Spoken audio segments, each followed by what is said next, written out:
Hello guys, সবাই কেমন আছো? আমার এক্সাম চলছে তো তাই আমার খুব সকাল সকাল আমাকে ডাকতে চলে এসছে।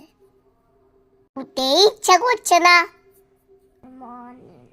এই দেখো আমি নিজে ব্রাশ করছি, বারণ ব্রাশ করতে একা একা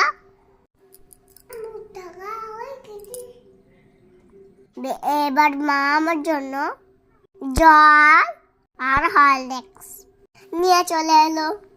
প্রথমে আমি জলটা খেয়ে নিলাম। আমি জল না খাবার বাহানা করছিলাম, কিন্তু তারপর মা হরলিক্স দিয়ে দিল। তারপর সেটা আমি খেয়ে নিলাম। গরম ছিল তো ফুদি দিদি খাচ্ছিল।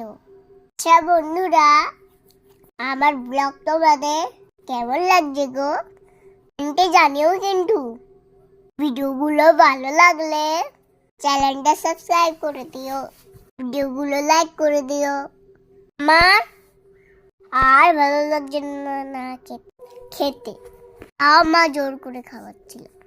ওটা আমি পুরোটাই শেষ করে ফেলেছি। এরপর মা চুল বেঁধে দিল, মুখে ক্রিম মাখিয়ে দিল, যাতে স্কিনটা সাফ হয়ে যায়। ক্রিমটা কিন্তু দারুণ। এবার মা আমাকে টিপ করে দিল, আমাকে বলে আমাকে কেমন লাগছে। এবার কপালের সাইডে টিপ পরিয়ে দিল, আবার একটু পাউডার দিয়ে দিল, এবার আমাকে ড্রেস পরিয়ে দিল। এবার আমি রেডি হচ্ছে আস্তে আস্তে। স্কুলে যাবা আগে এভাবে আমি দুষ্টুমি করি।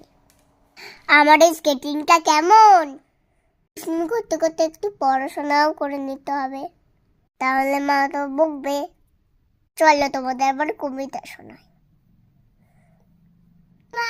মামা মাংস খেতে চাও, রাজংশ দেব, তোমার হিংসা ভুলে যাও।